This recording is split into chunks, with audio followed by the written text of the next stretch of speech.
The episode 6 time jump was to introduce Alicent and Rhaenyra's children as young adults, and then this time jump was to make those young adults adults. So it was important to age them up again and recast again to get them up to the appropriate age. So they're all in the 17 to 21 age range across the span of both families. Nephews?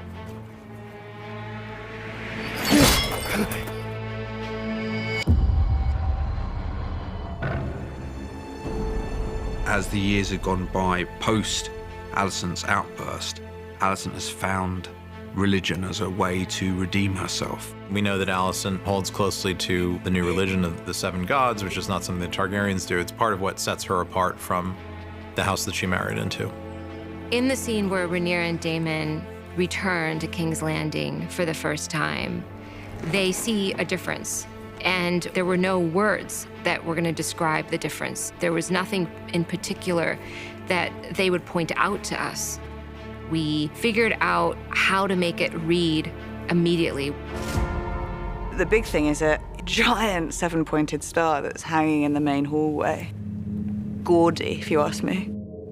I would say it's nice to be home, but I scarcely recognize it. It's become a much more quiet and conservative place. It's much more like a monastery now than it was. When we first saw it in episode 1, it's full of light and life, and there's Targaryen erotica on the walls, dragon erotica, and now it's all been replaced with objects of the Seven, and the murals have been covered up. 8 is essentially set in a hospice. The whole episode is essentially sitting by the bedside of a loved one who's dying. Father? The dramatic tension of this episode does not happen until Viserys shows up in that throne room, because the thinking when Rhaenyra is standing there is it's a farce. Corlys has been potentially fatally wounded. Nobody knows whether or not he's going to survive, so there's now a question mark about who's going to take on the Driftmark throne. It's within Alicent's motivation to want Lucerys to be deposed because it disempowers Rhaenyra's side of the family, and he's a bastard anyway, so what is he even doing there? And to give Vaemond power, because if Vaemond takes power, then he owes the Greens, and the Valyrian fleet will all go with them. I do not understand why petitions are being heard over a settled succession.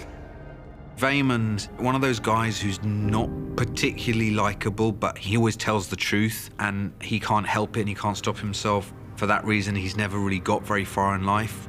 And yet, suddenly, in episode 8, he finds himself possibly in line to inherit the Driftmark throne. He also walks right into the midst of the contentious issue of Rhaenyra's children and their real father. Because he's a kind of a do-right guy and wants to always tell the truth, he misses just how strongly and heavily everybody feels about this. He knows that those children are not Valyrian. They're white. They got brown hair.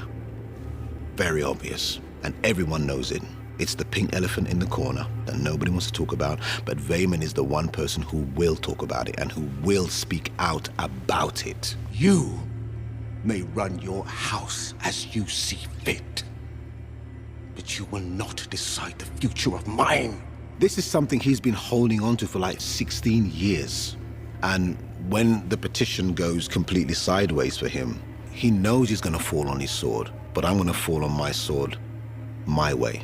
And my way is to tell the absolute truth. So even if nothing is done about it, everybody in this room will know. Our children are bastards!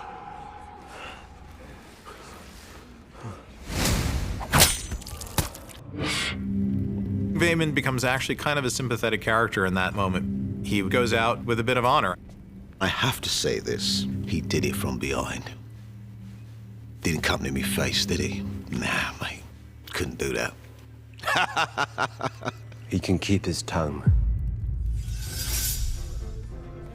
Viserys, after the petitions, demands that there's a family dinner and that we all sit and eat together. It's the Last Supper, it's Viserys' last stand. It's the father and daughter story finding some sort of resolution and closure.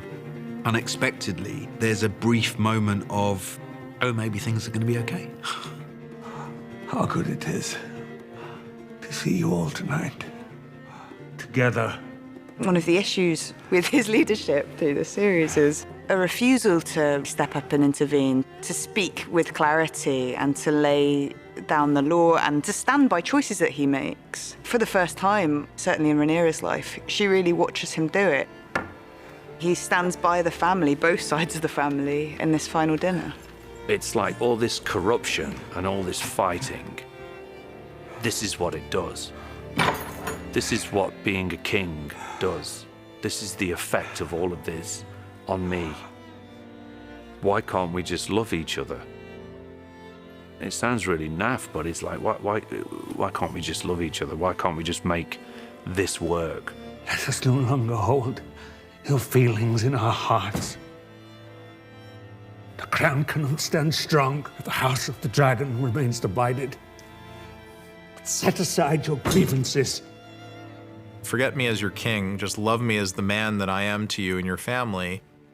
If not for the sake of the crown, and for the sake of this old man. Rhaenyra and Alicent have always been trying to pull themselves back from the precipice. The idea is that they never really wanted to get into this rivalry together, but they were driven there by the patriarchy, by the men in their lives. And they have a real friendship and relationship and a real love for one another that might have gotten cold and stale over the years, but it did exist.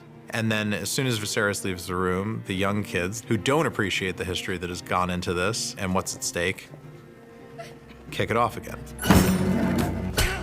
His only purpose is to try his best to put the house right before he dies, which he feels like he does until he doesn't.